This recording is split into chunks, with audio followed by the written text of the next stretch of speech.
o que são septinas? Septinas são proteínas que elas têm a capacidade de ligar um nucleotídeo, GTP, e na maioria das vezes eles hidrolisam o GTP para o GDP. Essas proteínas foram identificadas numa região chamada septum, que é uma região que está presente entre a divisão da célula filha da célula mãe durante a citocinese, que é o estágio final da divisão celular. Então, estas proteínas, para realizar as suas funções, como observamos aqui, em microscopia eletrônica, elas formam estruturas de elevada ordem, como anéis, redes e principalmente filamentos.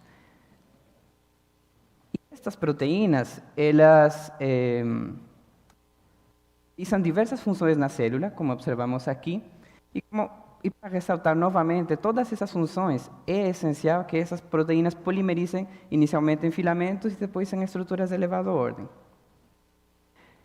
Em humanos, existem 13 genes que codificam para as septinas. Basados na similaridade das suas sequências, esses genes foram divididos em 4 grupos, e cada um dos grupos apresenta peculiaridades, como, por exemplo, e um dos grupos que eu mais gosto, é o grupo 3, representante a septina 6, porque dentro de todas as septinas é o grupo que perdeu a atividade catalítica, ou seja, todo o resto de proteínas conseguem hidrolisar o GTP para o GDP, menos esse grupo, que é uma coisa muito interessante.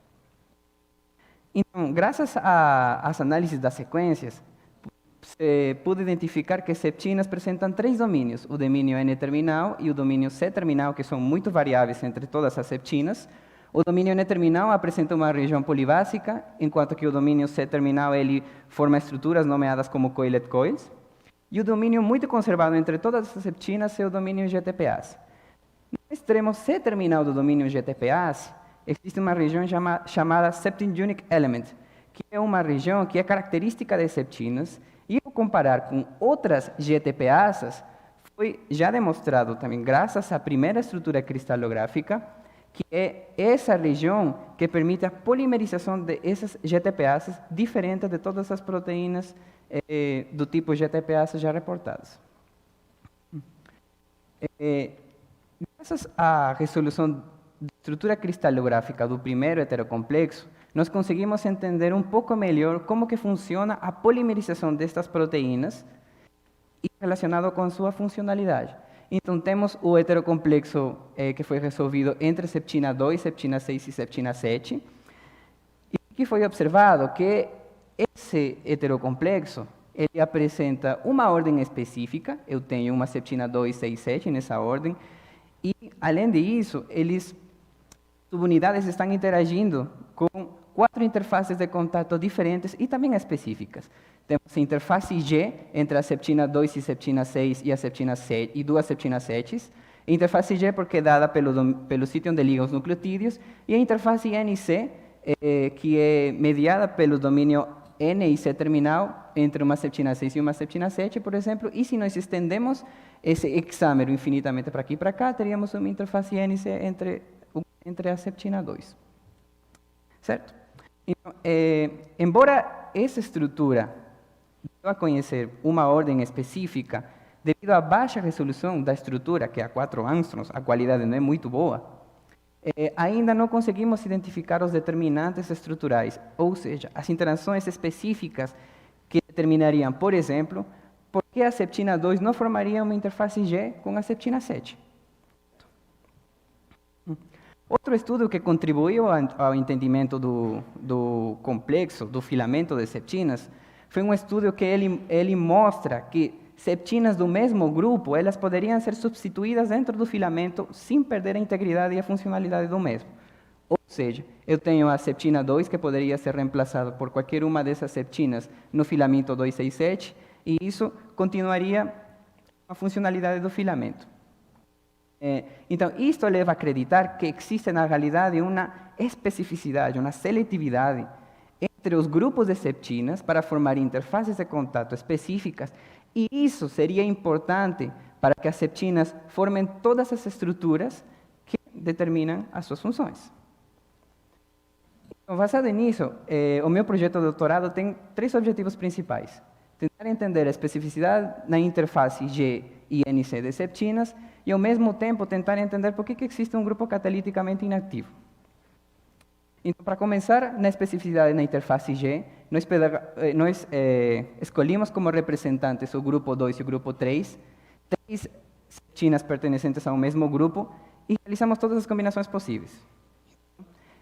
Coexpressamos as proteínas, copurificamos as proteínas, de muito trabalho, são 8 proteínas formando complexos. Firmamos depois com uma técnica chamada SecMouse que esses complexos aqui, eles são complexos diméricos. Lembrando que as septinas têm a característica de formar polímeros, filamentos, nós precisávamos entender se o filamento era muito grande ou era de um estado oligomérico específico. Nesse caso, essa técnica deu a gente a resposta de que é um dímero, mas como septinas poderiam formar homodímeros, ou seja, eu tenho uma septina 2 e ela poderia interagir com ela mesma, eu tinha que identificar se eu estou trabalhando com homodímeros ou com heterodímeros. Então, para isso, o que eu fiz? Eu desnaturei as proteínas e fiz a liberação dos nucleotídeos, e o que eu observei? Que as proteínas liberam tanto GTP quanto GDP. Então, uma vez que eu estou trabalhando com um grupo que não tem atividade catalítica, ele liberaria GTP, e o que tem atividade catalítica liberaria GDP. Então, isso aqui me confirma que estou trabalhando com heterodímeros, certo? Então, a copurificação dos complexos, ele já me dá um indício, a viabilidade das regras de substituição dentro das septinas. Mas nós queríamos entender se, de fato, eu poderia substituir uma septina por outra dentro do mesmo grupo e isso não alteraria a integridade do meu complexo. Então, para isso, realizamos estudos de termoestabilidade e estudos de afinidade, e nós observamos que, embora a substituição de uma septina por outra do mesmo grupo produz um ganho na termoestabilidade, a afinidade entre os complexos não é muito diferente. Então, isto poderia sugerir seletividade da formação de cada um desses complexos aqui estaria realizado a sua função ou a sua expressão específica em tecidos, ou seja, tem um tecido em específico que ele prefere expressar septina 2 com septina 6, mas para outras funções, outro tecido poderia expressar septina 2 com septina 8 e ele poderia ainda realizar as suas funções corretamente. Uma vez que o nosso intuito é entender as interações que determinam a especificidade do grupo 2 para o grupo 3, a gente utiliza a cristalografia de proteínas. De todos os 8 dímeros com que a gente trabalha, nós conseguimos resolver a estrutura de 2 deles, um a 1.9 angstroms e a 2.3 angstroms, comparado com o heterocomplexo a 4 angstroms, as nossas são as melhores estruturas já reportadas até hoje. E comparando as nossas estruturas, por exemplo, nossa septina 2 com a septina 2 do heterocomplexo e a septina 11 e 8 com a septina 6 do heterocomplexo, que são homólogos, aqui eu estou destacando as regiões que deu para construir exatamente além do que foi observado no primeiro heterocomplexo reportado. Então, estamos com uma alta resolução na estrutura da septina 2.11 a 1.9 angstroms e aproveitando um alinhamento de sequências, nós mapeamos aminoácidos que nomeamos característicos dos grupos de septinas, na estrutura da septina 2 e 11. O que é um aminoácido característico, então? Um aminoácido característico é um aminoácido que está presente numa posição específica num grupo, como por exemplo no grupo 3, mas na mesma posição, no grupo 2, está ausente. Ele pode ser qualquer um aminoácido.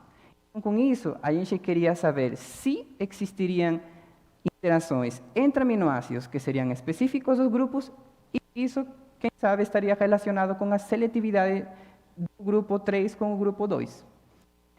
Analisando isso aqui, a gente observou uma rede de interação entre aminoácidos específicos dos grupos, uma trionina e uma histidina da septina 11 e uma fenilalanina e uma leucina na septina 2, que na realidade seriam representantes dos grupos. E uma coisa que tem que ser destacada é que essa rede de interação ele estaria estabilizada só na presença do gama-fosfato.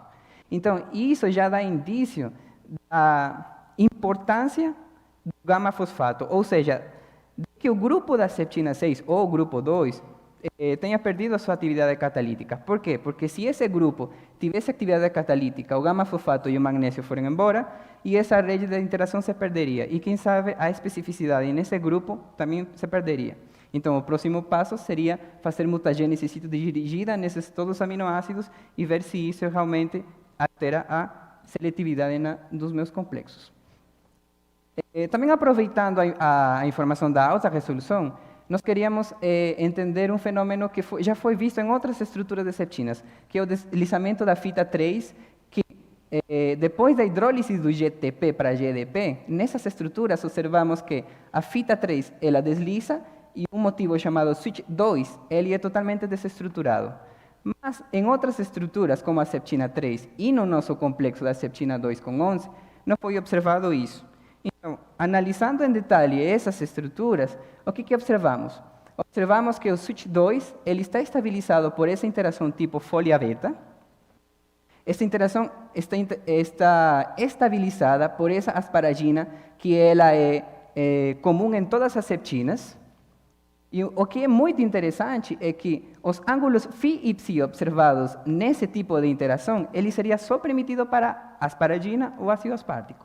Ou seja, se nessa posição existiria outro aminoácido, esse switch 2 ele não adoptaria essa estrutura, que a gente nomeou como as orelhinhas do Mickey Mouse, aqui, que ajudariam a estabilizar a interface de contato entre nosso complexo. Mas olhando a estrutura da septina 2 e 11, observamos que, além dessas asparaginas 134, na posição 135, na estrutura da septina 3, existe outra interação que estabiliza a orelhinha do Mickey. Na septina 2 e 11, isso foi substituído por uma lisina na septina 11 e uma cisteína na septina 2. Então, será que isso desestabilizaria a nossa orelhinha do Mickey na estrutura? Observamos que não. Então, nós temos uma hipótese de que, na realidade, elas estariam formando um tipo covalente, um tipo de interação covalente que é muito raro em proteínas. Aqui vemos na densidade eletrônica que poderia realmente estar faltando alguma coisa, e ainda estamos nos experimentos para comprovar se isso é verdade. Agora, passando para outro, continuando ainda com interface G+, tentando responder por que o grupo da septina 6 ele é cataliticamente inativo, o que nós fizemos? Primeiro, já é bem conhecido, tanto em todas as outras GTPases quanto em septinas, que a presença dessa treonina na conformação certa ela é importante para a hidrólise do nucleotídeo, para a liberação do gama-fosfato. Então, o que nós fizemos? Uma coisa muito simples, fizemos um alinhamento de sequências, pegamos exatamente na região que observamos que a septina 6 tem uma deleção de 5 aminoácidos, e além do mais, ela perdeu a treonina catalítica. O que nós fizemos? Pegamos a sequência da septina 2 e da septina 7, duas septinas que são cataliticamente ativas, e inserimos nessa região. Fizemos o nosso mutante. Expressamos a proteína, fizemos o experimento de liberação do nucleotídeo, e se ela fosse cataliticamente ativa, só liberaria GDP, não deveria liberar GTP. Mas, infelizmente, o nosso mutante liberou GTP e GDP. Analisamos a termoestabilidade e observamos um dado curioso, porque comparado com o complexo nativo, ele perdeu a estabilidade. Então, voltamos a analisar as estruturas e o que nós achamos? Analisando a estrutura da septina 2, no estado inicial ligado a GTP e no estado final ligado a GDP, observamos que o motivo switch 2, no estado inicial, ele é estendido, no estado final, ele forma essa estrutura que a gente chamou de S-ducena. Ao fazer uma sobreposição entre o estado final do S-ducena, do switch 2, e o estado inicial, mais do switch 1, que seria onde a treonina catalítica deveria estar corretamente posicionado, observamos que a prolina do switch 2 produz um impedimento estérico. Portanto, a treonina não poderia estar corretamente posicionada. Mas por que isso é importante? Porque ao analisar a estrutura cristalográfica da septina 11, que é homóloga à septina 6, o mutante que nós estamos trabalhando, uma vez que ela sempre vai manter o GTP ligado, o estado final e o estado inicial dela vai ser o mesmo. Que o estado final e o estado inicial dela é o S-ducena. Então, exatamente essa valina aqui, que é um aminoácido característico do grupo da septina 6, ele estaria, então, produzindo um impedimento estérico nessa nessa região aqui. Então, no próximo passo, nós vamos a mutar essa valina por aprolina, que nós sabemos que é comum em todas as septinas, e vamos avaliar se o nosso mutante deu certo. Então, já para finalizar, mas não menos importante, queríamos entender também a interface ANC, utilizamos como candidato grupo 3, e conseguimos cristalizar a estrutura da região coiled-coil do C-terminal da septina 1, 4 e 5. O que nós esperávamos, na realidade, é observar que essas duas hélices formassem uma interação do tipo paralela, porque se nós temos o filamento, inferimos como seria a orientação, eles estariam saindo do N para o C-terminal, então deveria ser uma orientação paralela. Mas foi uma surpresa ao resolver a estrutura que na septina 1 e na septina 4 a orientação era antiparalela. Mas na septina 5 era paralela como esperado. Isso foi surpresa. Fomos analisar as interfaces de contato porque já bem conhecido e bem caracterizado todos os coiled coils. O coiled coil paralelo da septina 5, ele é parecido a um clássico coiled coil como já antigamente reportado. Mas a surpresa foi o antiparalelo. Por quê? Porque num coiled coil clássico, as interfaces de contato são todas hidrofóbicas. Mas nosso coiled coil antiparalelo, ele tem um lado totalmente hidrofóbico e um lado totalmente hidrofílico. Essa interface de contato totalmente hidrofílica, ela é estabilizada por uma rede de ligações de hidrogênio. Nós fuimos um pouco a mais, analisamos as sequências, por quê? Porque falamos, será que isso é produto de empacotamento cristalino e tudo mais? E fazer um alinhamento entre todas as sequências e analisando exatamente as posições dos aminoácidos que formam a interface de contato dos coiled coils, observamos que todas as nossas septinas teriam a capacidade de formar tanto coiled coils com orientação paralela, quanto coiled coils com orientação antiparalela. E isso, em colaborações com um pesquisador que ele trabalha em simulações, ele pega a sequência dos aminoácidos e faz modelos. E o que ele observou? Ele observou em todas as sequências duas populações com mínimos de energia com as quais, ao analisar esses modelos, tínhamos coiled coils paralelos e coiled coils antiparalelos. Isso é muito interessante porque vou a gente fazer um modelo no qual, cada vez que eu tenho uma sequência que faz as duas orientações, inicialmente na formação de um filamento único, os coiled coils ajudariam a estabilizar o filamento usando orientação paralela, mas quando esse filamento precisaria interagir com outros filamentos para produzir aquelas estruturas de alta ordem importantes para a célula, eles poderiam deixar de formar interações paralelas e formariam interações antiparalelas que permitiriam a interação entre filamentos adyacentes.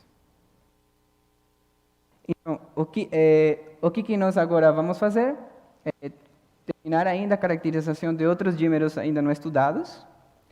Uma vez confirmada a atividade do nosso mutante, tentar coexpressar o mutante catalítico, se der sucesso, com a septina 2 e a septina 3 ou a septina 7, por exemplo, para ver se o nosso mutante perdeu a especificidade na formação dos complexos, e ao mesmo tempo realizar as medidas de termoestabilidade e afinidade entre os complexos mutantes inativos, e ao mesmo tempo nós vamos a começar a trabalhar no mutante também no coiled coil.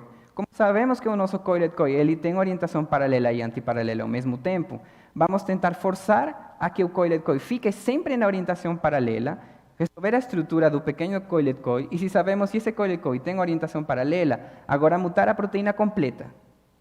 Uma vez que mutamos a proteína completa, tentar fazer um complexo com a septina 6 e a septina 7, e como sabemos que esse complexo fixaria a orientação paralela no filamento, ao fazer microscopia eletrônica e não observamos a formação de redes, então, beleza, a gente confirmaria que a orientação antiparalela seria importante para a formação dessas redes. E para finalizar, bom, isso aqui é tudo o que se conhece sobre estruturas de proteínas. Eu estou muito orgulhoso de pertencer ao grupo de septinas aqui do IFSC, porque sem o nosso grupo de pesquisa, tudo isso fosse embora. Não conheceríamos quase nada sobre essas proteínas, certo?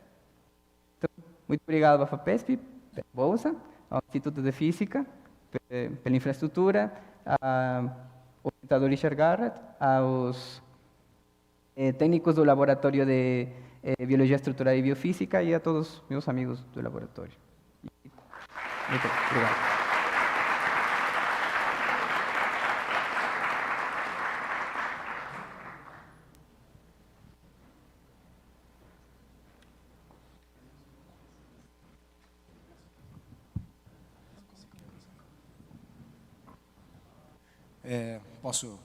Posso começar?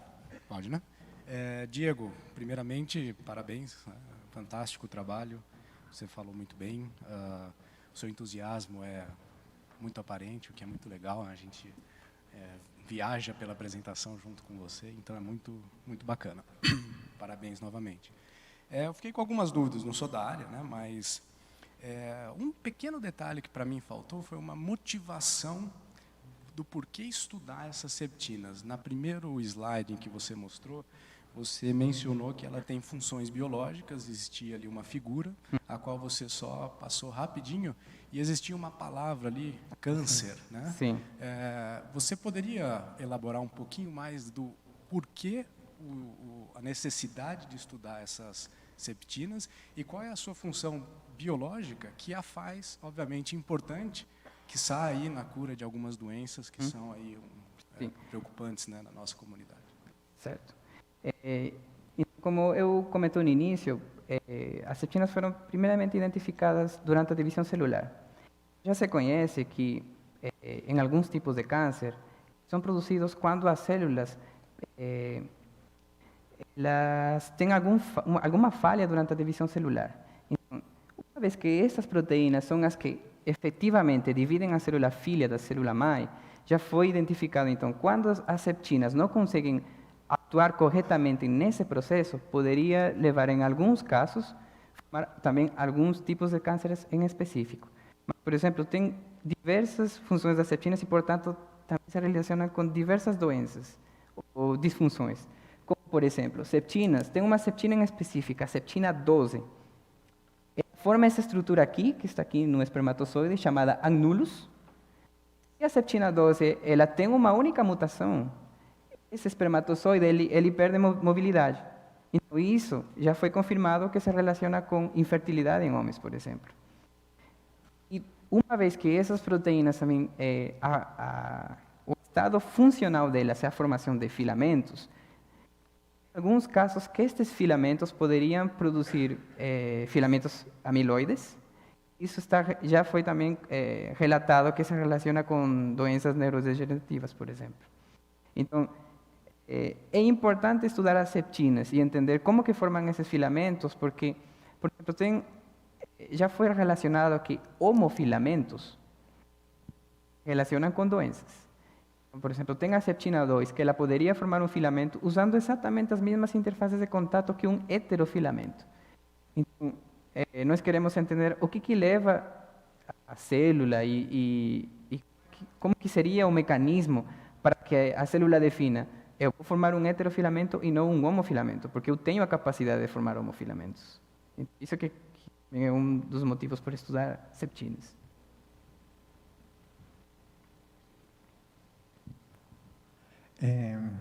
Bom, Diego, coincido com a professora aí, muito boa palestra, teu entusiasmo, tua forma de apresentar, a forma que você guiou, a apresentação muito boa.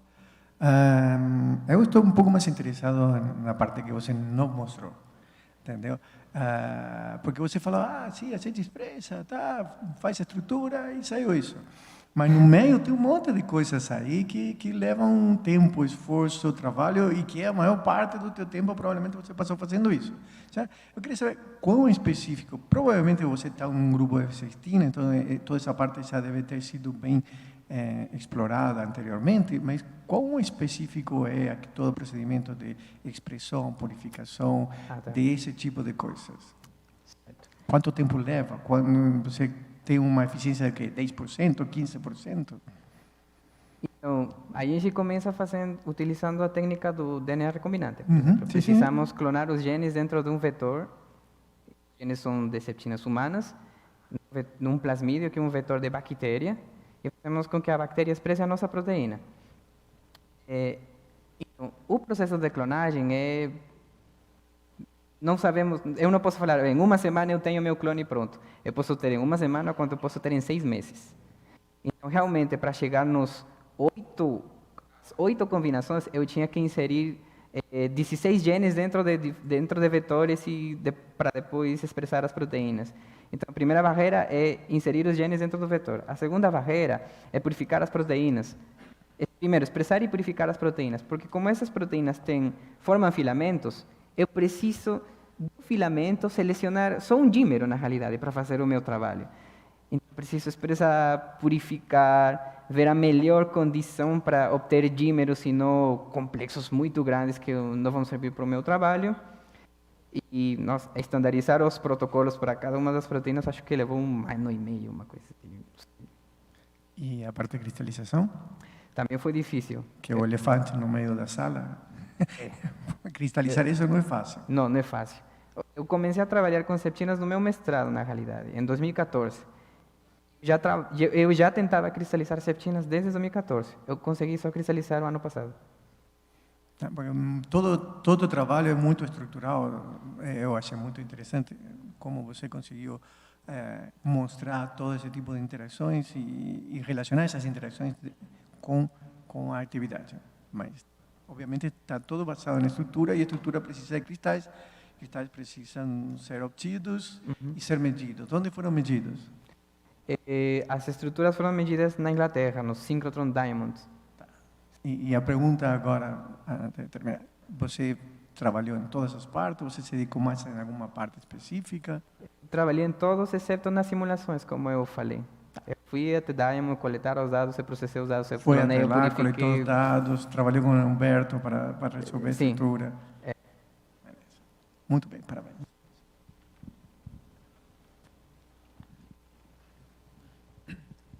Oi, Diego.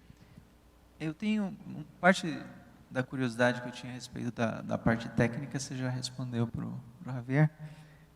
Eu fiquei com uma só ainda, porque mais de uma vez você citou ali, como parte da técnica, fazer o alinhamento das sequências ali. Como é que isso funciona em particular? E aí eu já aproveito, faço as 2 perguntas na cadeia, porque a outra não é exatamente relacionada, mas eu estava só querendo entender a primeira parte.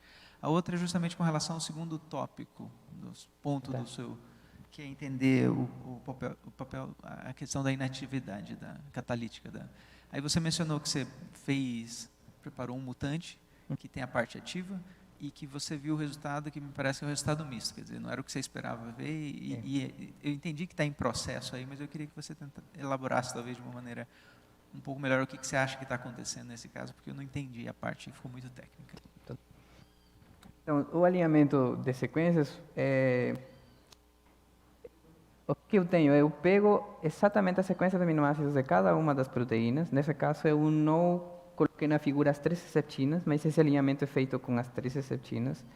Então, pego a sequência de cada uma das 3 septinas e coloco num programa, ele faz alinhamento, e o que ele vai fazer ele vai mover as sequências, vamos falar assim, mover as sequências, de jeito em que ele vai tentar manter conservadas os aminoácidos que são comuns em regiões específicas entre elas. Por exemplo, aqui nós observamos que aqui, essa região aqui é muito conservada em todas as septinas. Então, o que o programa vai fazer? Por exemplo, ele vai identificar nessa posição em específica que sempre vai ter uma glicina. Então, ele vai fixar essa glicina e assim fazendo com cada um dos aminoácidos. Então, para isso, na realidade, tem diversos algoritmos para fazer. Tem alinhamento local, alinhamento global e tudo mais. Desse jeito, eu faço alinhamento para identificar conservação das sequências em posições específicas nas septinas. O que normalmente se faz é identificar conservação em todas as proteínas que uma pessoa alinha. Mas a gente fez isso, mas a nossa abordagem foi um pouquinho diferente. Aproveitando isso, e como nós temos grupos diferentes, nós queríamos caçar aminoácidos característicos dos grupos. E aproveitando esse mesmo alinhamento, para tentar caçar a resposta à sua segunda pergunta. Então, nós observamos que esse grupo, ele perdeu atividade catalítica porque ele não tem 5 resíduos nesse motivo aqui, chamado switch 1, que é esse daqui onde está a treonina. Esse motivo é importante para estabilizar o nucleotídeo ligado. Além disso, nesse motivo se encontra a treonina catalítica. Então, o que nós fizemos foi inserir essa sequência aqui, gene, da septina 6, inserimos 5 aminoácidos que estão faltando e, além disso, fizemos mutações nos 3 restantes para que fique mais parecido a septina 2 e a septina 6. Então, expressamos a proteína, purificamos a proteína e fazemos o experimento de liberação dos nucleotídeos. Como essa proteína inicialmente, a nativa, ela libera GTP, ao analisar o meu resultado do mutante, eu esperava só liberar GDP. Mas eu observei as duas coisas. Então, nas análises das sequências, nós observamos que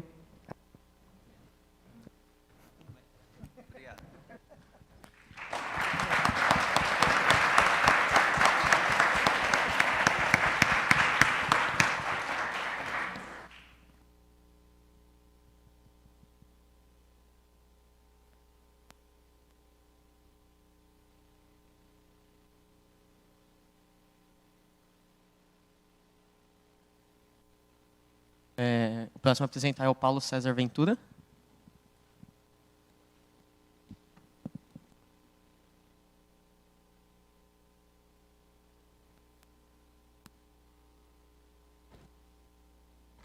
Não é assim? Certo.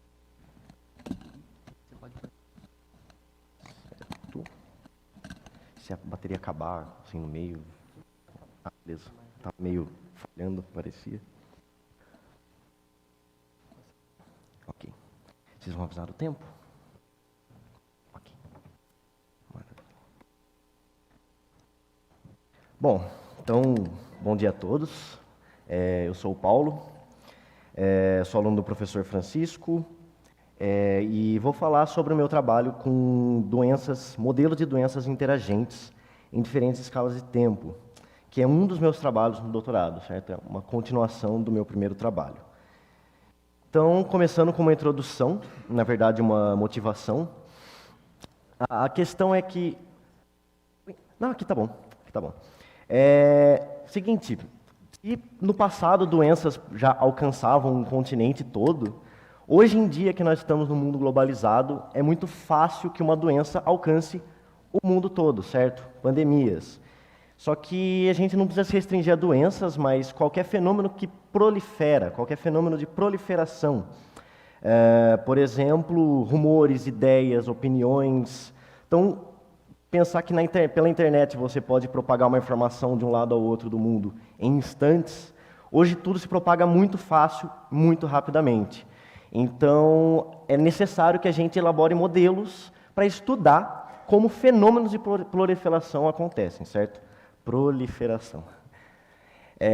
Então, usando epidemias como uma metáfora, então toda vez que eu falar de doença, eu estou falando de qualquer fenômeno de proliferação de forma geral, a gente pode pensar que existem tantos desses fenômenos que às vezes alguns deles interagem entre si.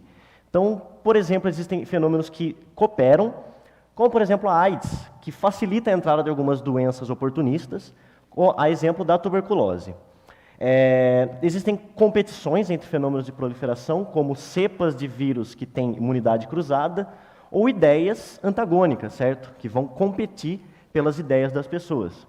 E mais precisamente nesse caso aqui de interação assimétrica, que é onde eu trabalho, a gente pode pensar, por exemplo, em fake news, que se espalham, induzem a criação de notícias que desmentem a fake news, que vão tentar combater. Então, de certa forma, as fake news estimula a propagação de uma notícia desmentindo, que por sua vez tenta inibir a propagação da fake news. Ou então o caso de epidemias com informação, que você pensa que ao espalhar uma epidemia, ela dispara um alerta sobre aquilo que vai tentar inibir.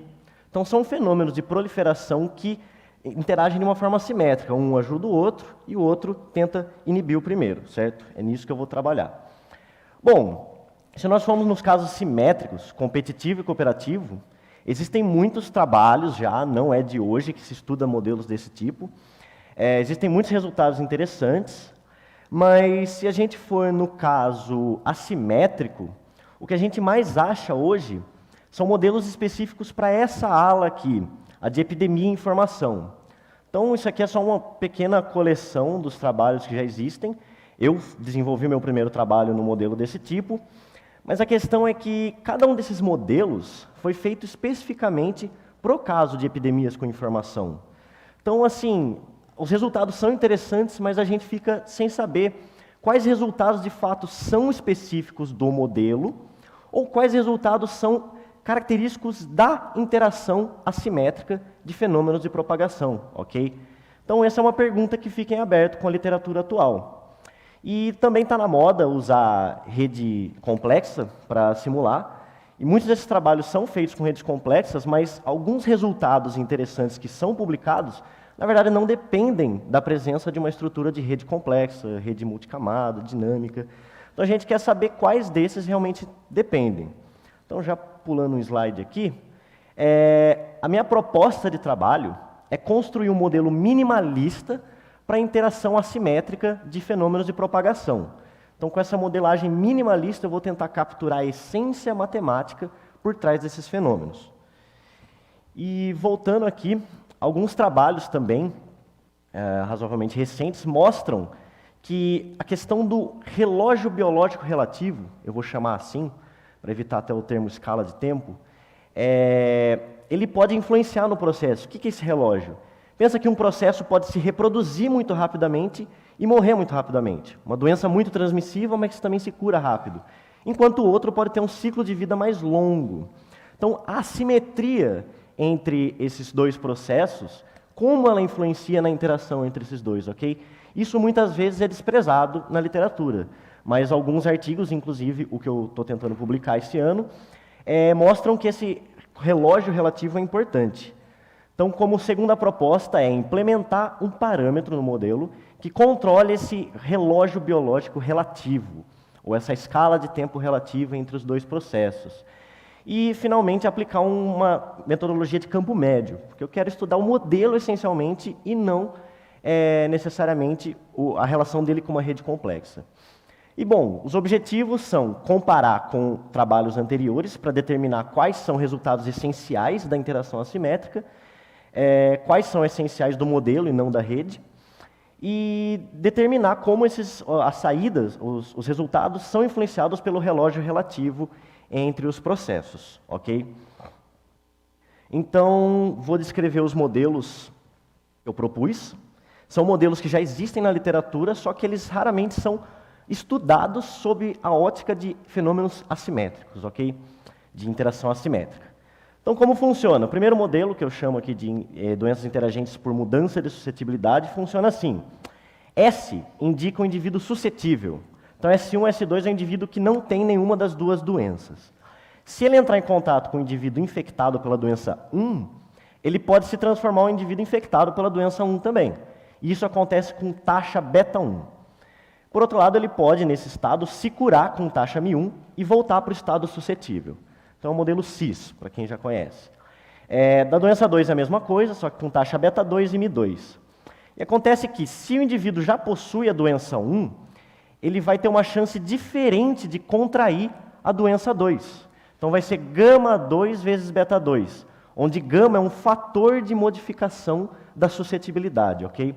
Então, se eu fizer gama 2 maior do que 1, eu estou fazendo o indivíduo que tem a doença 1 ficar mais propenso a adquirir a doença 2. Mesma coisa aqui no outro caso, na outra ala, só que eu vou fazer gama 1 menor do que 1. Então, eu estou fazendo o indivíduo que tem a doença 2 ficar menos propenso a adquirir a doença 1, ok? Então, assim eu consigo definir uma interação assimétrica entre esses dois fenômenos de propagação. O outro modelo que eu vou chamar de modelo B, ou de doenças concorrentes com superinfecção, eu elimino a possibilidade de que as duas doenças coexistam dentro de um organismo, ou que as duas ideias existam na mesma cabeça, certo? Então, só pode ser I1 ou I2. O indivíduo suscetível pode adquirir a doença 1 com taxa beta 1, doença 2 com taxa beta 2. Mas existe também a possibilidade que o indivíduo que tem a doença 1 vá direto para o estágio I2, se entrar em contato com um indivíduo também infectado com a doença 2. Isso se chama superinfecção e ocorre em alguns casos de doenças reais. Então, a doença 2 ela substitui a doença 1 no organismo. E isso acontece com uma taxa alfa vezes beta 1. Então, alfa é o meu fator de modificação. Se eu fizer novamente alfa maior que 1, eu estou fazendo o indivíduo I1 ficar mais propenso a adquirir a doença 2 do que se ele fosse saudável. Então, novamente, a doença 1 facilita a entrada da doença 2, enquanto que a doença 2 está eliminando a doença 1. Então, novamente, eu estou definindo uma interação assimétrica entre as duas doenças, ok? Então, antes de entrar nas equações, tem algumas definições importantes. Uma delas é o lambda 1 e lambda 2, que é o número básico de reprodução. É a taxa de infecção dividido pela taxa de cura. Esse número vai dizer o quão infecciosa de fato é a doença, quantos casos secundários um indivíduo pode gerar a partir de um caso primário. Então, quanto maior esse número, mais perigosa ou infecciosa é a doença. Prevalência é a fração de infectados, a fração de indivíduos infectados na população. Então, aqui eu vou usar U para a prevalência da doença 1, V para a prevalência da doença 2 e W para a prevalência de co-infecção, ou seja, de indivíduos com ambas as doenças. E, finalmente, o π é a definição que eu dou para o parâmetro do relógio relativo. Então, eu vou usar esse parâmetro para controlar aquele relógio biológico relativo entre as doenças. Então, assim, todas as taxas da doença 1 eu multiplico por 1 menos π. Todas as taxas da 2, multiplico por π. Então, quando eu aumentar o π, eu estou acelerando o relógio da doença 2 e desacelerando o relógio da doença 1. Ok? Eu não vou entrar em detalhes no significado dos termos, mas a partir desses diagramas a gente pode construir as equações dinâmicas, as equações de evolução das prevalências. Ok? Então, modelo A que tem 3 variáveis, né, que tem a W, que é a prevalência de ambas as doenças. Modelo B tem só 2 variáveis. E a partir dessas equações dinâmicas que eu vou fazer um estudo matemático desses modelos. Isso tudo é campo médio, não tem estrutura de redes, então eu estou tentando simplificar o máximo possível a questão. Ok? Vamos mostrar alguns dos resultados que eu obtive com essas equações. A primeira delas são as características básicas do modelo. E o que eu obtive é o seguinte, que sempre existe um único ponto fixo estável. Ou seja, não importa quais as condições iniciais do meu sistema, de onde eu soltar meu sistema, ele sempre vai convergir para um único estado estacionário. Isso é ótimo, porque sempre vai ter um único estado estacionário, não importa o conjunto de parâmetros. E aí existem vários tipos de estados estacionários, que depois eu vou explicar melhor. Ok? Sabendo que existe sempre um único estado estacionário, eu quero estudar o valor das prevalências nesse estado estacionário. E o meu foco, em particular, é estudar em função do relógio biológico relativo π. Que eu não mencionei, mas a gente mostra que é importante incluir esse relógio, mas muitos trabalhos não incluem esse relógio. Essa assimetria na escala de tempo entre as duas doenças. Então, para o modelo A, eu não sei quão visível está, mas a curva azul é a prevalência da doença 1, é U. Ok? E a gente vê que ela aumenta com o valor de π. Então, quanto mais rápido o relógio da doença 2, maior é o número de infectados pela doença 1. Ao contrário da doença 2, que diminui com o π. Tem um comportamento oposto entre as duas doenças no modelo A. E a co-infecção ela também aumenta com o π, ok? Esse resultado está de acordo com o resultado do meu trabalho anterior, meu primeiro trabalho no doutorado, que diz o seguinte, uma informação que tem um relógio intrínseco mais rápido aumenta a prevalência da doença. Um resultado bastante impactante, certo? Ou seja, se a informação tem um ciclo de vida curto, o número de infectados vai aumentar em vez de diminuir. Isso também está de acordo com um trabalho de chineses de 2017. Só que quando eu vou no modelo B, eu vejo que o comportamento não é o mesmo. Eu vejo que as prevalências diminuem com o aumento da escala, do ciclo de vida, da velocidade da doença 2. Ambas as populações de doença diminuem.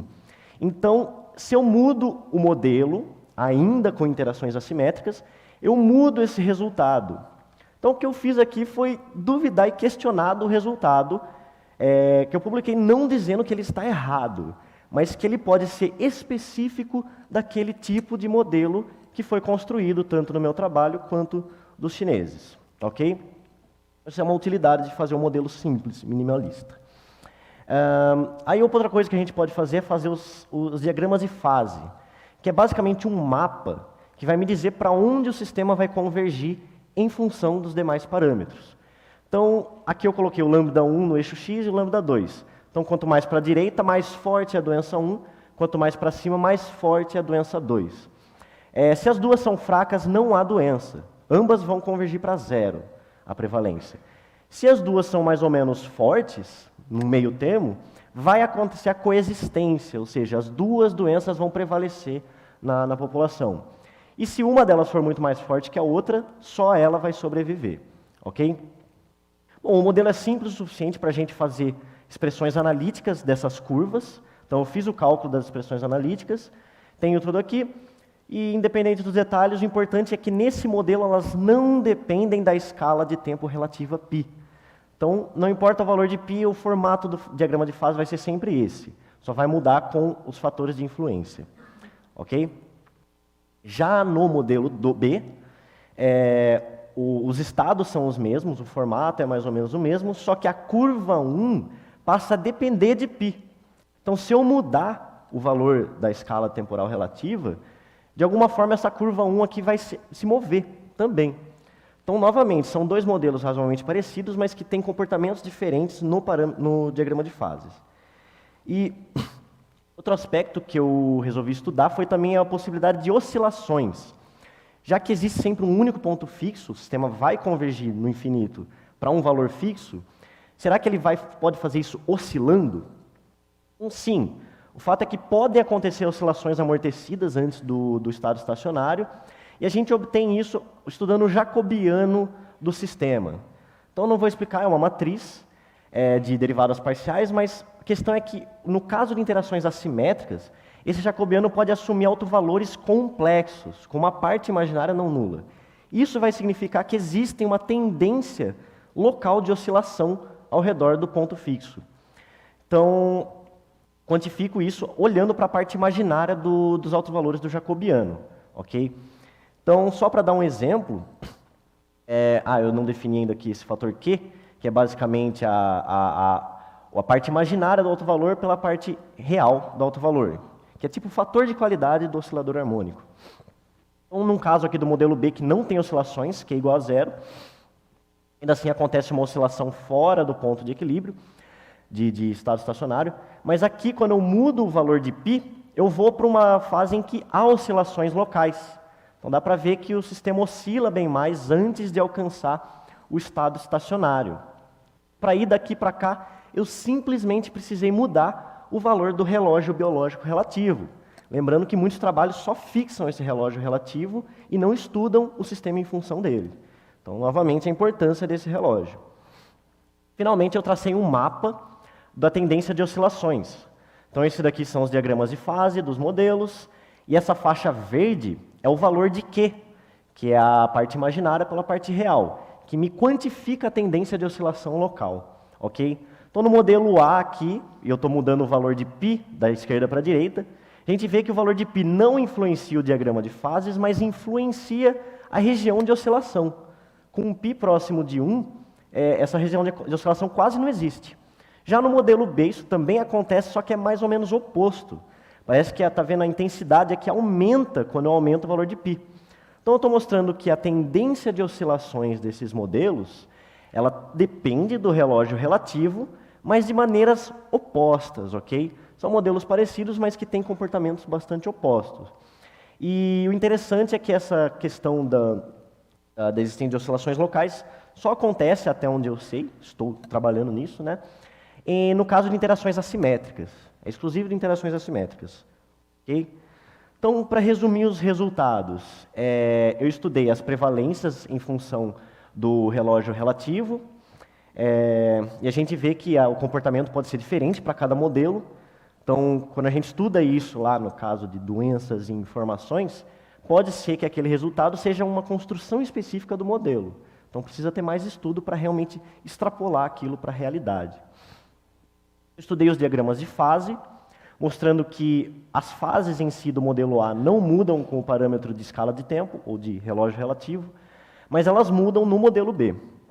Okay? Então, mais uma diferença entre esses dois tipos de modelagem. E eu estudei o comportamento de oscilações locais por meio dos autovalores do jacobiano, mostrando que ambos os modelos são influenciados pelo relógio relativo, mas em formas opostas. Então, para concluir, bom, eu usei modelos minimalistas para verificar resultados importantes que previamente foram reportados com modelos mais avançados e usando redes complexas.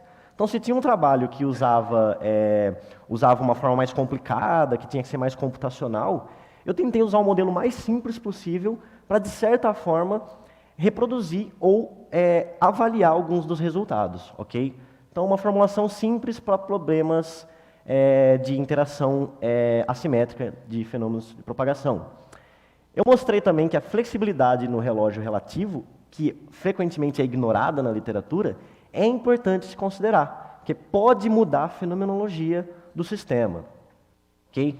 E, bom, esses modelos, se eu ganhei minimalismo ao fazer esses modelos bem simples, eles não têm muita extrapolação para a realidade, mas o que a gente espera é que eles sejam um guia para que modelos mais complexos de fenômenos de interação assimétrica possam se basear nesses nossos resultados matemáticos e computacionais para construir modelos mais realistas no futuro e estudar melhor esses fenômenos. Então, esse é o impacto que eu espero ter da minha pesquisa, por mais que elas envolvam modelos muito simples, ok? Então, com isso, eu agradeço a FAPESP pelo financiamento, a Cifisc pela oportunidade e a vocês pela atenção. Muito obrigado.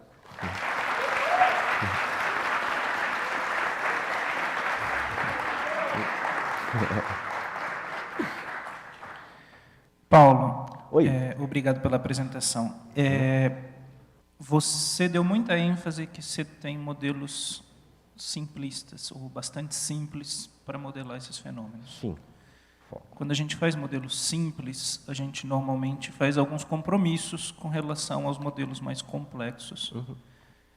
Então, eu queria que você tentasse colocar em perspectiva quais são os principais compromissos que você faz, ou quais são os fatores principais de modelos mais complexos que você está abrindo mão.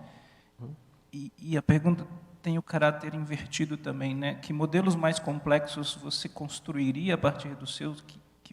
Quais são os pontos importantes que você colocaria ali? Ok, vou tentar resumir a resposta. É uma coisa que dá para passar os 20 minutos discutindo sobre. Mas é o seguinte, desculpa, a primeira é como que... sim, os compromissos que a gente perde. Bom, os modelos são simples, os comportamentos são bem monotônicos, mas nos trabalhos que eu mostrei lá na revisão da literatura, não muda muita coisa. Então, muitas vezes você inclui algum fenômeno que é parte da realidade, mas que não modifica assim, significativamente.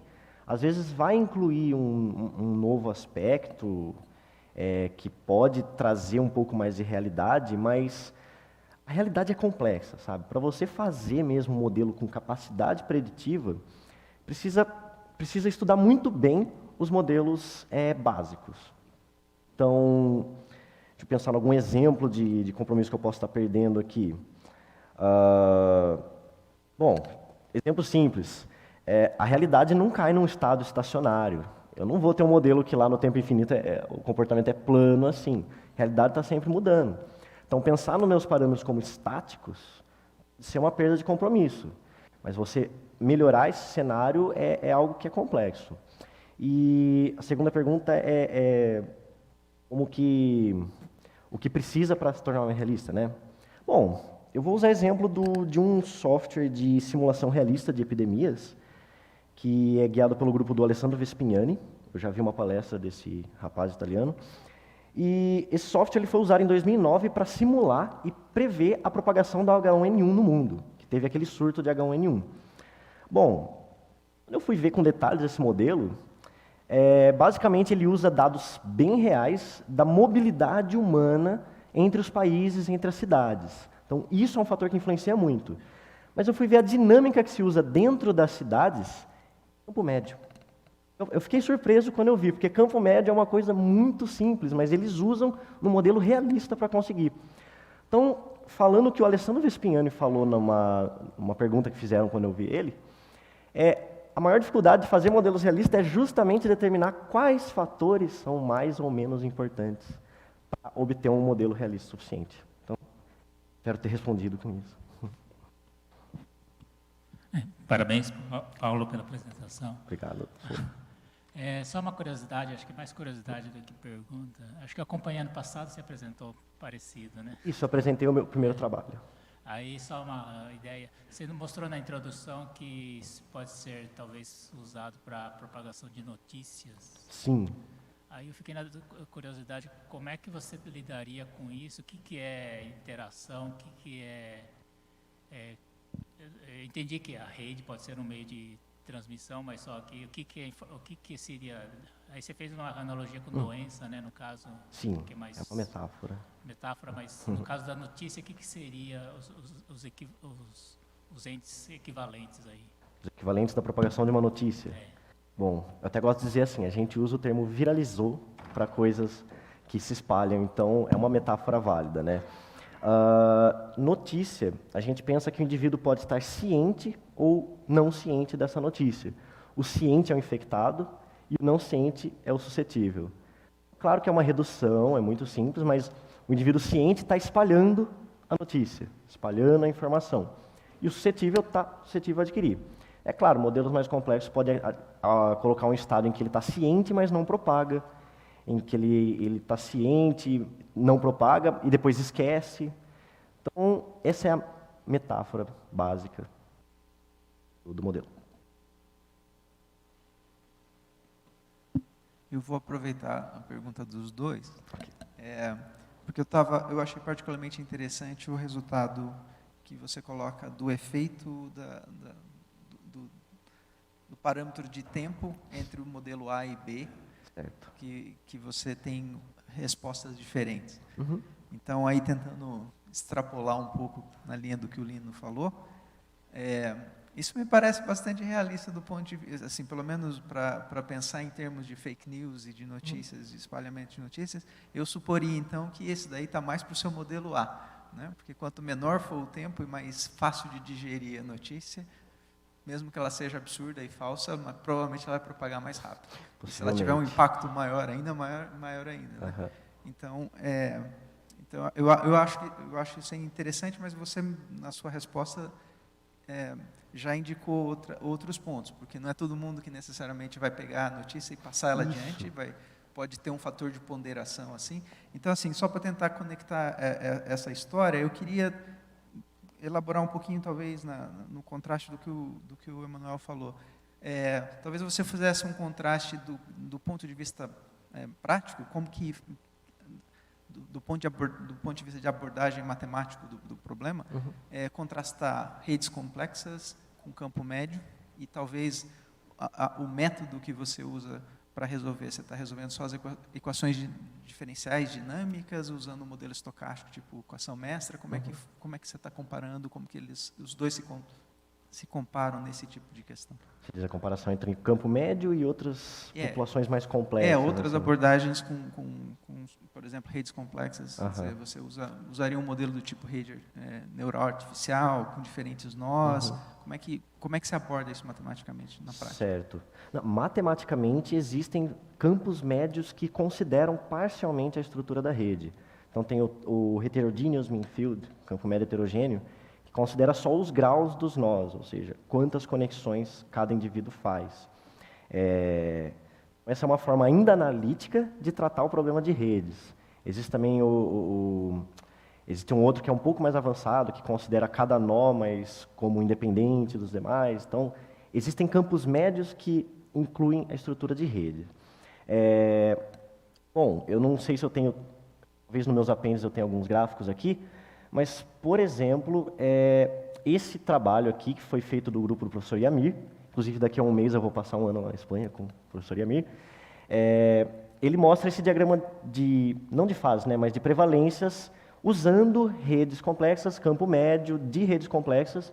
E esse formato das curvas, ele pode ser um pouco diferente, mas ele qualitativamente é o mesmo do meu modelo. Esse modelo que ele propôs é o que eu estou trabalhando, só que eu estou trabalhando com uma ala mais simples. Então, alguns resultados são iguais. Tem até esse daqui. Cadê? Esse daqui também, pelo grupo do Arenas, ele mostrou isso daqui usando uma rede complexa de 1000 nós, fazendo trabalho computacional, e com uma pequena modificação no meu modelo eu obtive essa mesma curva. Então, eu não estou necessariamente comparando com outras abordagens, mas eu quero ver quais dos resultados são essenciais do modelo e não da existência de uma rede complexa. Certo? Bom, parabéns, Francisco, pelo tema. Parece muito atual e mediático pela influência que isso pode ter, bem ou mal, no dia a dia, esse tipo de espalhamentos aí com o mundo globalizado, isso daí. Só uma pergunta, só por curiosidade, vocês tentaram testar isso daí? Tratar de encontrar algum caso real que tenha passado na história, como para ver se esse comportamento realmente aconteceu? Se teve algum caso empírico que você pudesse analisar com o teu e dizer, está mais ou menos assim. Uhum. Até onde eu saiba, não tentamos. O que, na verdade, o meu orientador fez para o meu trabalho anterior foi achar um artigo que dizia que pacientes que têm HIV tendem a não falar sobre isso. Isso tinha um paralelo direto com o nosso primeiro trabalho, que dizia o seguinte: se indivíduos infectados não ajudam a propagar a informação, isso vai aumentar muito a prevalência. Então, não é assim uma comparação do resultado analítico com o resultado real, mas é uma comparação do fenômeno também. Achei algumas doenças que interagem assimetricamente, mas assim, não cheguei a comparar o resultado real com o modelo, assim. Sabe, Sim, não necessariamente tem que ser enfermidade, né? Pode ser informações, pode ser monte de coisas aí, mas realmente poderia ser assim, um caso interessante para ver. Com certeza.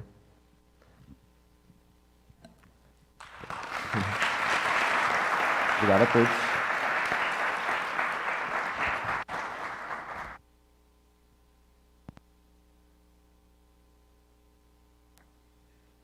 É um colóquio especial. Eu peço para os alunos que apresentaram depois ficarem um pouquinho aqui para responderem eventuais perguntas aí que surgirem, só para a gente não exceder o tempo.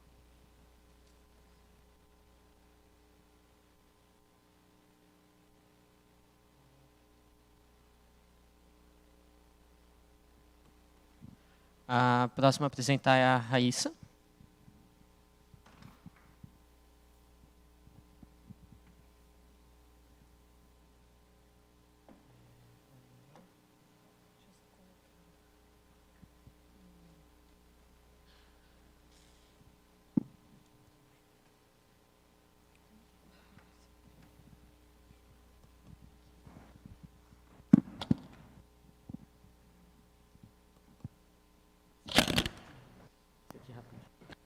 Pode passar.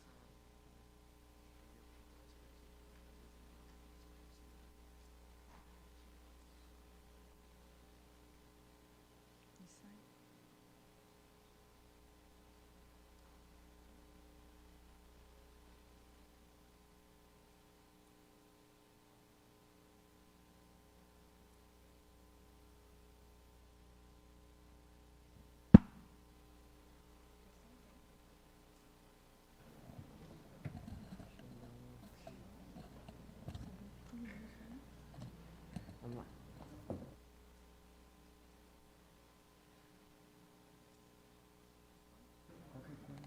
Se cair, é só você dar uma segunda.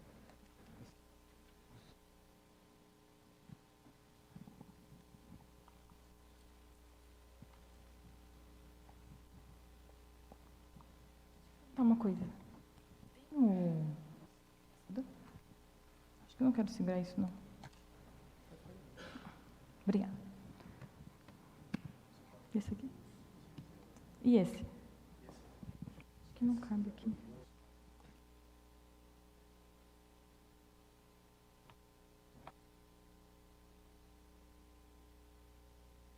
Bom dia, meu nome é Raíssa, eu sou doutoranda aqui do Instituto de Física, sob orientação do professor Alessandro Silva Nascimento, do Grupo de Biotecnologia Molecular, e a gente colabora com o professor Carsten Wregen, do Instituto de Ciências Biomédicas do ICB-USP.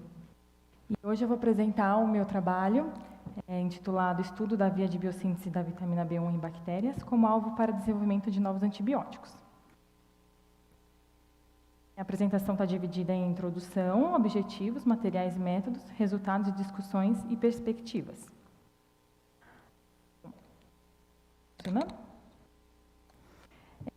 A Organização Mundial da Saúde, ela considera a resistência antimicrobiana uma das maiores ameaças à saúde mundial e fez um plano global de ação contra a resistência antimicrobiana, enfatizando políticas públicas e também a necessidade da descoberta de novos antibióticos.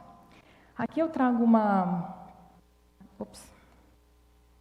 tabela com a evolução da resistência aos antibióticos a partir da introdução deles como uso terapêutico. Por exemplo, a meticilina, cefalosporina, ácido naxilídico, proquinolonas, linezolida e daptomicina, a partir do momento que elas foram introduzidas, no ano seguinte, ou até mesmo no mesmo ano, apareceram resistências a esses antibióticos.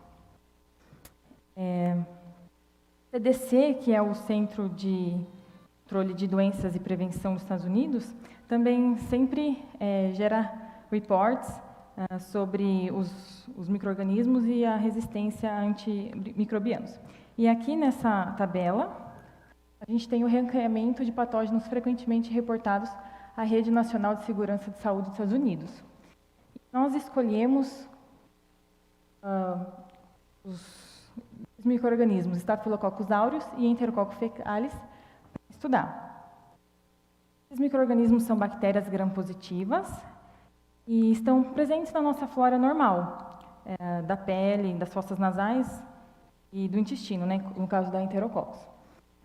E o problema é que elas estão resistentes a quase todos os antibióticos que nós temos hoje em dia. O CDC também faz os reports e ranqueia o nível de seriedade dos micro-organismos. Por exemplo, as Staphylococcus aureus resistentes à meticilina, os Enterococcus fecalis resistentes à vancomicina estão no nível 4 de 5 de seriedade. As Staphylococcus aureus resistentes à meticilina infectaram 80.461 pessoas, 11.285 pessoas morreram em decorrência da infecção. E o micro-organismo está relacionado a infecções hospitalares. E Enterococcus fecalis resistentes à vancomicina infectam os enterococos infectam 66 mil pessoas por ano e 20 mil dessas infecções são por enterococos resistentes à vancomicina e 1.300 mortes em decorrência delas. É um dado alarmante porque as enterococos resistentes à vancomicina, elas não têm tratamento para essas infecções, então é bem alarmante. Atualmente, os antibióticos eles atacam 5 principais alvos e vias metabólicas, como, por exemplo, a síntese da parede celular, inibição de síntese de proteínas, inibição de síntese de DNA e RNA, inibição de síntese de folato, que culmina na inibição de síntese de DNA também, e a ruptura da membrana celular. O problema é que esses antibióticos são muito específicos, então favorece a aquisição de resistência por parte dos patógenos. Então, nós estamos propondo explorar novos alvos e vias moleculares. Por exemplo, a vitamina B1, que é a tiamina pirofosfato. Ela é um cofator essencial para a manutenção da vida de todos os organismos. Essencial para o metabolismo de carboidratos e aminoácidos. Então, é um cofator que se liga a várias proteínas, várias enzimas dentro do organismo. Mas como a gente vai atacar a via da tiamina, se também nós precisamos da tiamina? Bom, quase caí. Os humanos, eles obtêm a vitamina B1 através da alimentação. Não conseguimos produzir a vitamina B1 do zero. Tá? As bactérias conseguem produzir essas cofator e elas têm proteínas e enzimas que fazem isso. Desse modo, como essa via está presente em bactérias, mas ausente em humanos, nós teríamos menor prejuízo para o hospedeiro humano. Então, se, por exemplo, a gente encontra um profármaco, o que é um profármaco? Um composto que vai ser metabolizado pela célula e aí ele vai liberar o fármaco dentro da célula. Um fármaco suicida, que também será metabolizado, mas ele pode liberar um composto tóxico para a célula. Se a gente encontra esse tipo de fármaco, a gente vai conseguir, na verdade, um análogo à tiamina, mas que seja inativo ou suicida, a gente consegue atacar ao mesmo tempo várias enzimas.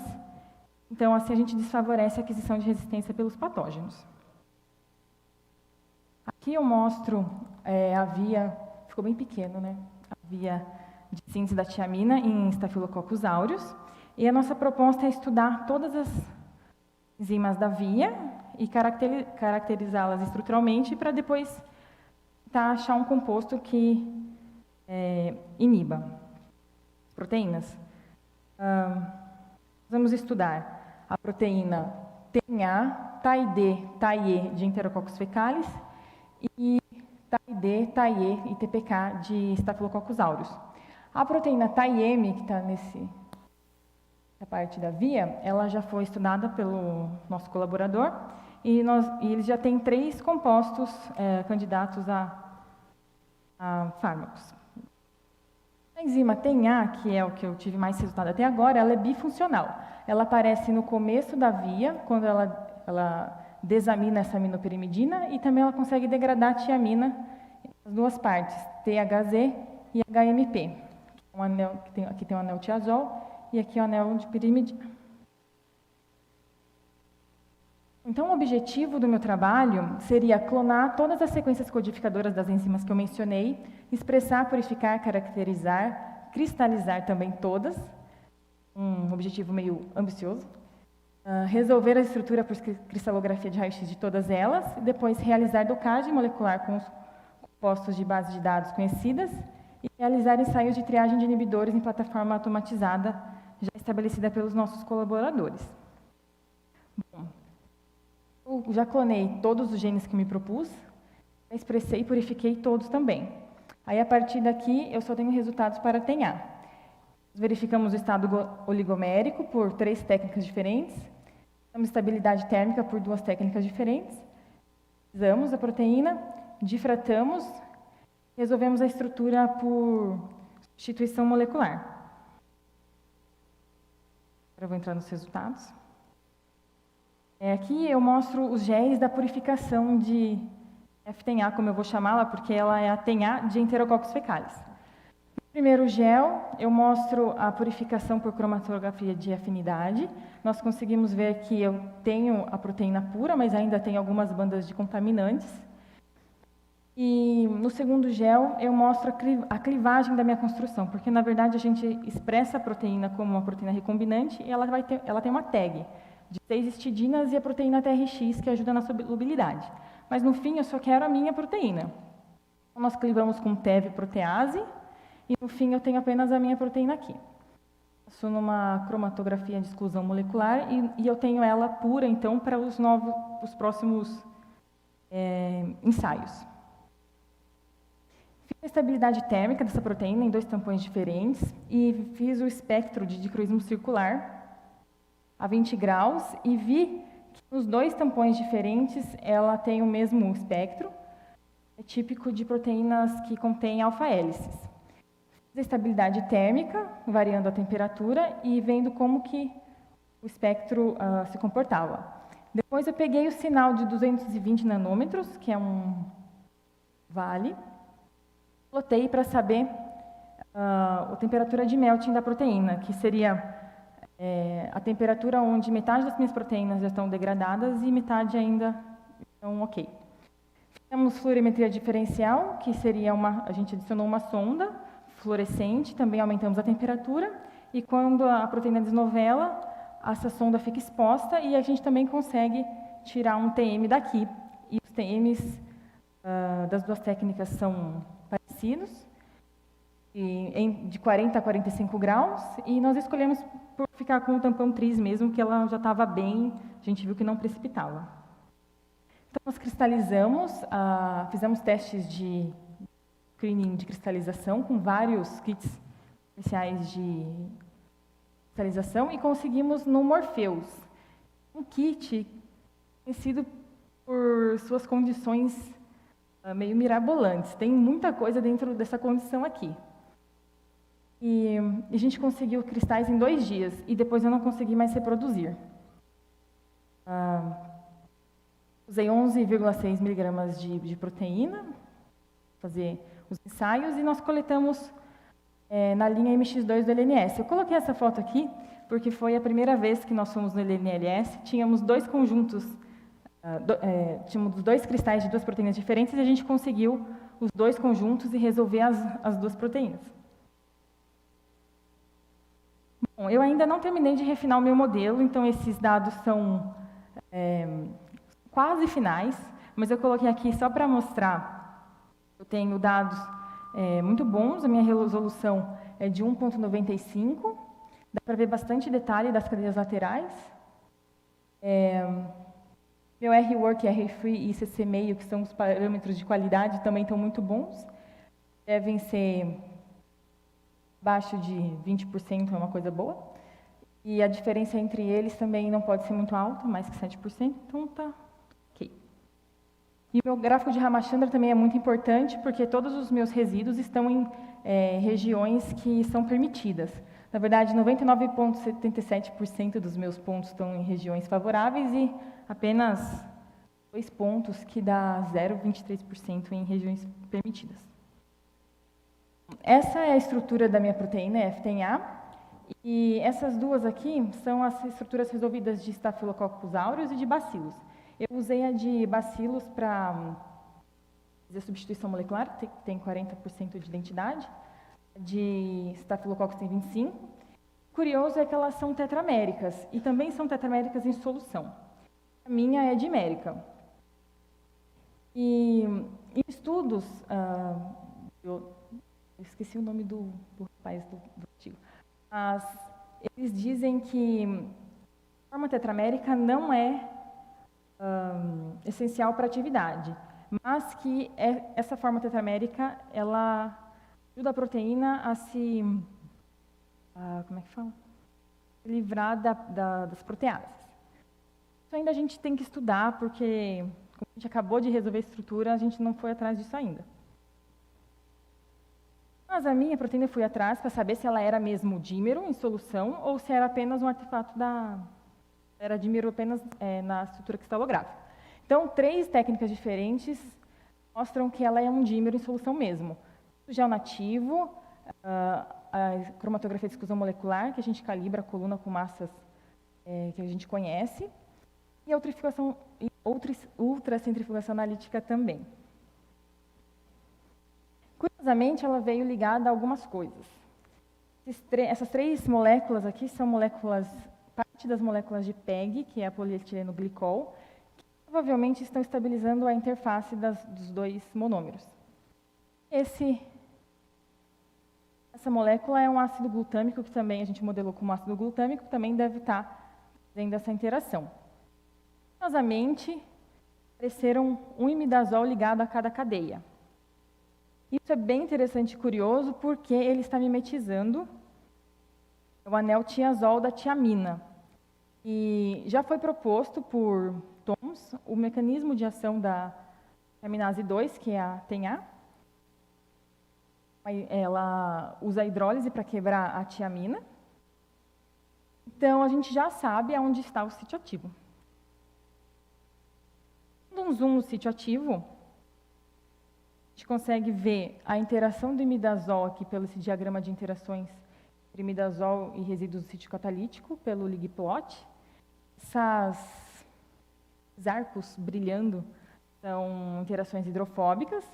Não dá para ver, mas eles estão para átomos do anel, que também estão brilhando de volta, então, para mostrar a interação hidrofóbica.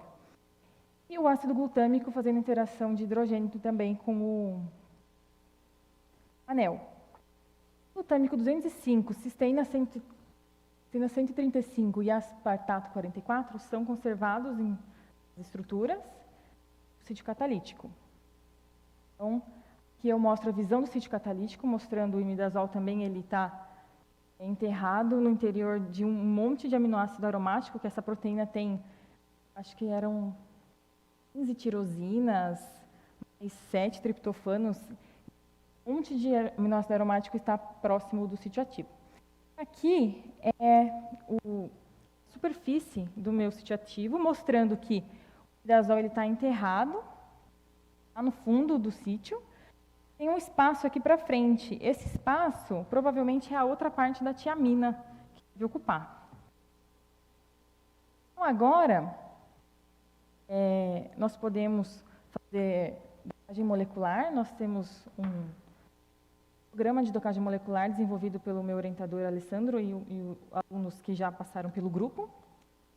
E agora a gente pretende fazer a docagem molecular de compostos que nós já conhecemos, bases de dados que nós conhecemos, e depois uma dinâmica molecular para ver se esses compostos, qual é o comportamento desses compostos dentro do sítio. E depois, se a gente encontrar algum composto interessante, fazer os testes de interação com os compostos encontrados e testes de atividade com o substrato e também com inibidores. Esses são meus testes com as outras proteínas, então o nosso objetivo é analisar todas as proteínas e mapear toda a via. Então, até na primeira apresentação do Diego, né, isso aqui é há muito tempo.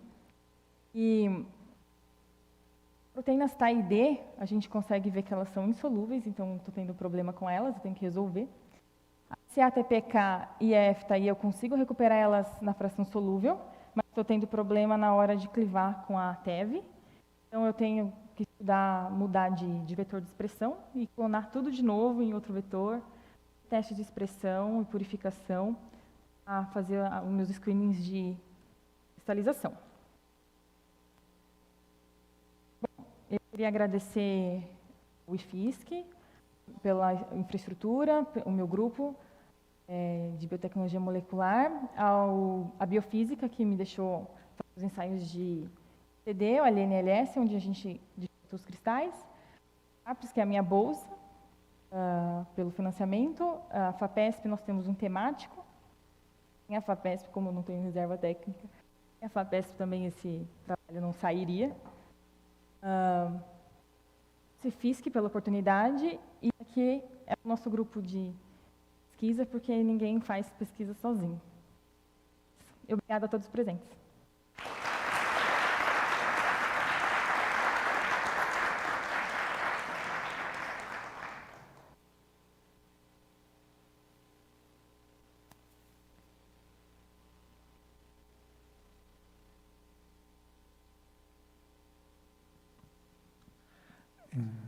Oi, parabéns pela apresentação, realmente muito interessante. O projeto bem abrangente e bem uma quantidade grande de trabalho. Ou seja, vocês estavam esperando fazer um trabalho bem amplo, tratando de mapear toda a via, né? E conseguir isso. Realmente não é um trabalho que você possa resolver tão facilmente. Realmente parabéns por a coragem para empreender esse trabalho. Eu estava mais interessado na última parte, onde você encontrou esse sítio ativo, né? Como você tinha modelado aquele sítio ativo aí e como você espera utilizar essa informação para encontrar aquelas inibidores ou profármacos que você está falando, né? Então, estou me referindo à última parte da tua apresentação, um pouco mais. Você podia explicar um pouquinho mais essa parte daí? Claro. A gente não esperava encontrar ligante nessa estrutura. Por isso, é isso bom. Sim, a gente não esperava. E aí, então, a gente fez ensaios de cristalização, né, em plaquinhas de 96 poços, com vários kits, então a gente testou muitas condições. Antigamente o pessoal fazia na mão, então a gente tem um robô, então que facilita um pouco as coisas. E a gente ficou surpreso, porque na verdade, a gente usa o imidazol a purificar a proteína, porque a cromatografia de afinidade, níquel na resina. Então, a onda de histidina que a gente tem na construção, ela se liga lá ela coordena e se liga ao metal. E aí depois a gente usa o imidazol, que é um análogo da histidina, a gente desligar a proteína da resina. Eu não sei também se, por um acaso, já ligou nessa hora. Ou estava dentro do kit? Está dentro do kit também, está na Está condição. dentro do kit, porque você mencionou que o kit é meio, assim, digamos, diferente. A minha condição Foi, tem um monte de coisa. Você utilizou outra palavra, mas Isso que é um pouco difícil de reproduzir, porque tem tanta variável. Mas não será que o ligante, ou seja, é necessário para que cristalize? Não, é necessário. Tem outras estruturas do PDB que estão cristalizadas sem ligante, com ligante. Que nesse caso, o imidazol, que eu já uso na minha purificação, e ele estava também nessa condição, que é comercial, tive a sorte de que ele mimetiza o substrato. Ele acabou se ligando lá onde o meu substrato ligaria. E, obviamente, você vai utilizar isso para o docking. Sim. Porque, por lo que vi, tem outra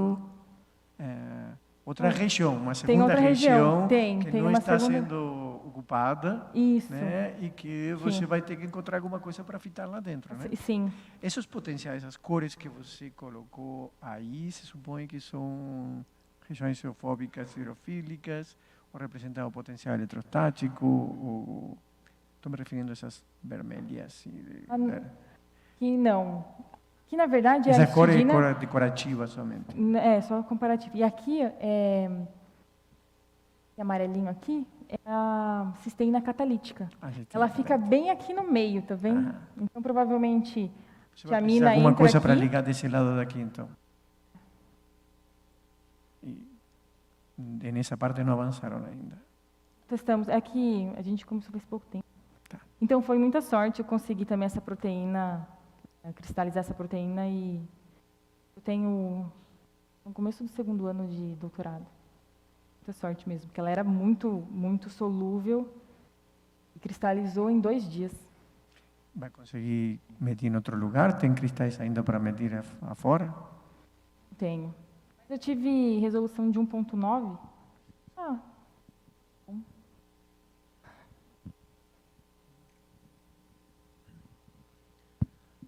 Raíssa, não sendo da área, eu queria entender melhor como que funciona. Eu entendi o propósito e vi que você claramente, enfim, tem um programa de várias etapas do trabalho, então estou tentando só contextualizar com os seus objetivos, que você colocou como estudar essa via metabólica da vitamina B1, para ter um alvo molecular para eventuais terapias e tal, para essas bactérias. Então, eu só queria ter certeza se eu estou entendendo a mecânica. Você disse que você fez a clonagem de genes, eu imagino genes relevantes dessas bactérias, né? E como é que é o processo de escolher esses genes? Eles são genes que participam dessa síntese da via metabólica que você está interessada? É assim que você seleciona? E aí você mencionou a cristalização dessa proteína. Essa proteína é a que estão ligada a esse gene. Então, estou tentando entender a mecânica, como que funciona para você atingir o seu objetivo final.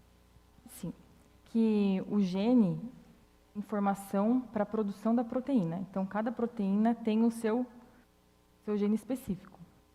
Então, acontece a transcrição do DNA, aí depois tem a maturação do mRNA, que daí seria a informação que vai para o ribossomo, e o ribossomo produz a proteína. Então, o que eu fiz foi curar no genoma dessas bactérias genes correspondentes à proteína que eu queria estudar. Aí o que a gente faz? A gente coloca esses genes dentro de um plasmídio. O plasmídio é um DNA circular, a bactéria pode carregar, mas ela só carrega esse plasmídio se tem alguma vantagem. Então, ela não carrega, ela não vai duplicar esse DNA e passar para frente. Então, tem um gene de resistência nesse plasmídio. Então, para eu que consiga que esse plasmídio fique dentro da bactéria, eu coloco antibiótico no meio. Tá. Então, a bactéria fica com esse plasmídio dentro dela e codifica o gene que eu quero. Aí, eu mando ela produzir. Um promotor regulado por IPTG, uma substância que eu coloco no meio, a bactéria vai produzir para mim, como se fosse uma fábrica. Aí, quando ela produziu bastante, aí a gente sonica, a gente lisa a bactéria, então ela vai extravasar todo o seu citosol que está dentro dela. A partir daí, eu purifico. E como que eu consigo usar a resina? Ela vai se ligar lá, porque só a minha proteína tem a STAG, que são 6 aminoácidos de histidina, que vão ordenar o metal da resina e se ligar. Então, eu passo o extrato lá, a minha proteína se liga, o resto vai embora. Eu faço lavagens, depois eu recupero a minha proteína justamente com imidazol. É um análogo histidina. Tá.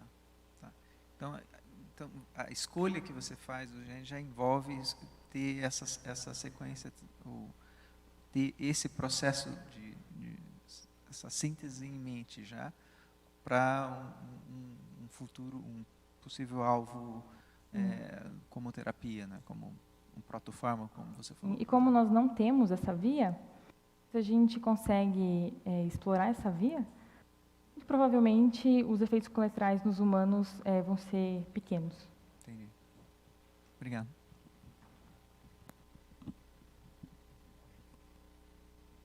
Raíssa, parabéns pelo trabalho. Só uma curiosidade, na linha do Serginho aqui, eu fiquei curioso, você está tentando fazer uma rota de tratamento usando uma vitamina B1, mas é específico para essa, não sei se é o Staphylococcus aureus. Pterococcus.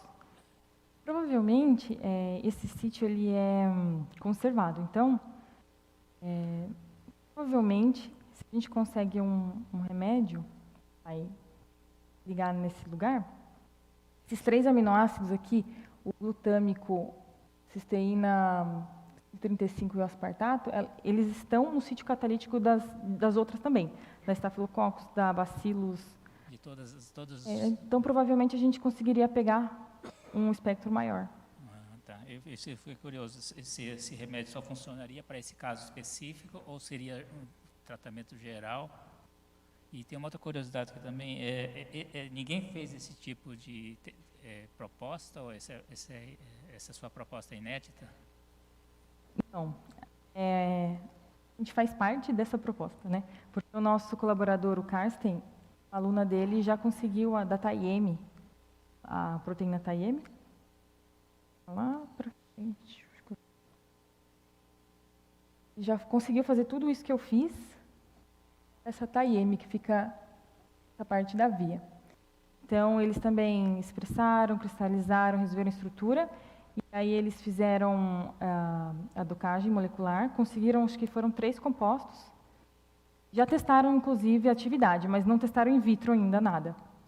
Provavelmente, o que eu quero fazer daqui para frente é, essas proteínas estão na via e ligam coisas muito parecidas, eu também gostaria de olhar os compostos que essa TAIM liga, ver se também liga na TENA.